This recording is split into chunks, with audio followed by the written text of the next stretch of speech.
Hey everybody, good morning. Happy Tuesday. I'm a little bit later today than I was because I just got done doing one live stream and was coming over here and got so pumped up I started working and almost forgot to come talk to you guys. But I didn't, so please don't feel left out.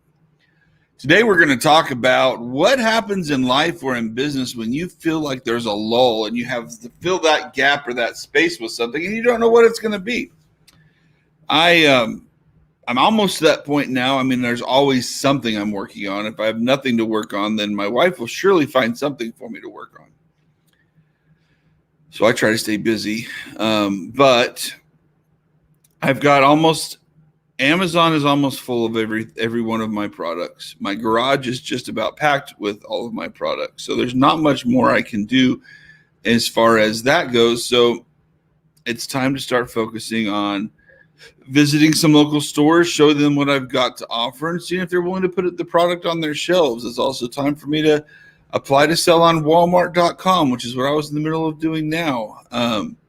If you're not growing, you're dying, is a saying that's been said, and I don't necessarily believe that, but I do believe if you're not filling that void or that other space with something, then you're cheating yourself as well as your company, and that includes both business, personal, and spiritual. Now, today in the Kale letter, he talked about filling this lull or this time of not a lot going on to increase value. So how do you make your spiritual life more valuable? How do you make your personal life more valuable?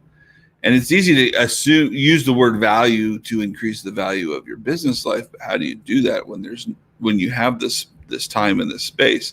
So I would challenge you to work on all parts of your life because you need to have that balance.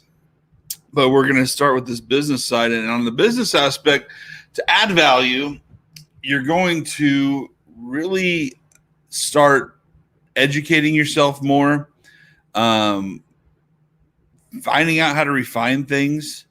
Like I'm going to be knocking on doors. Normally I'm in a t-shirt and some sweats. Now I've got a nice pullover, some jeans.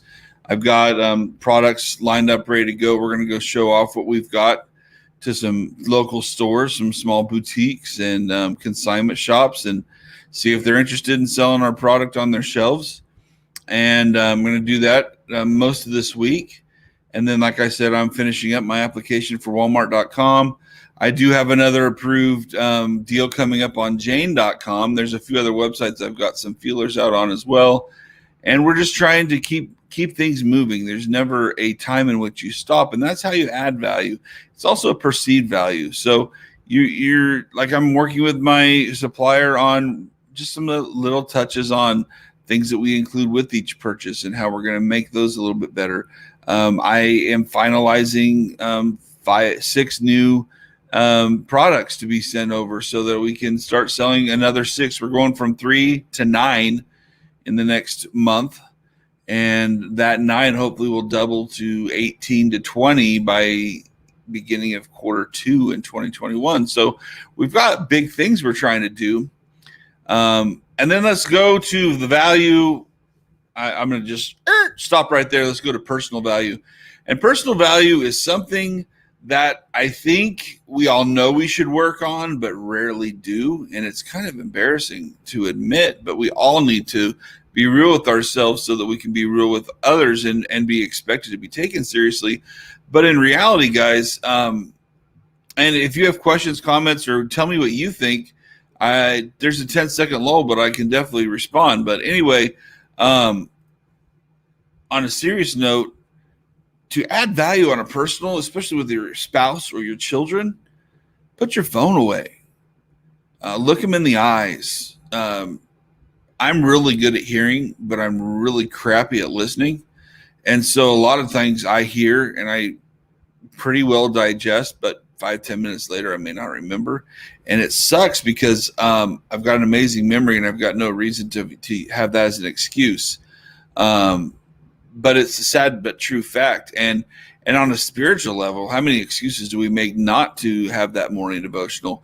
And I'm guilty myself. In fact, today I after yesterday and some reflection on the way that yesterday went, I was triggered by a few words in Pastor Alfred Moses da Costa Pereira's sermon.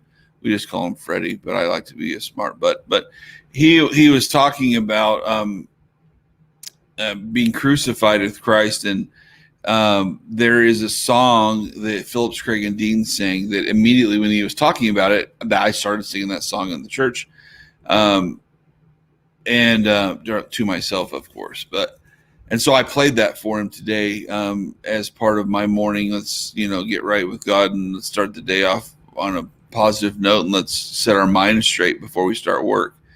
And if you don't know who Phillips, Craig, and Dean are, they have some of the most amazing songs. They're three pastors that write their own music and sing them, and it's great. But anyway, focus, Derek, focus. So if you are, it's easy to get depressed. It's easy to get down. It's easy to wonder what's going to happen next. A lot of our finances are tied up in inventory, and it's time to get sales back the way it was. And with Amazon or anything e-commerce, when you fall off the page for a while, people forget about you. So you got to remind them. And a lot of times that takes some spending on some advertising. A lot of times that takes some creative tools that I've come up with and shared with friends that are in the same thing. And I'm not going to just share that to the world, but there are some creative ways to get your name up, back up to the top. But once they're on the first page, things sort of take care of themselves. The trick is not going out of stock. So anyway, I love you guys. 7 minutes in, and I am needing to get my act together so I can finish this Walmart application and go driving around some today and see if we can go talk to some business owners. So have yourselves a great Tuesday. We will see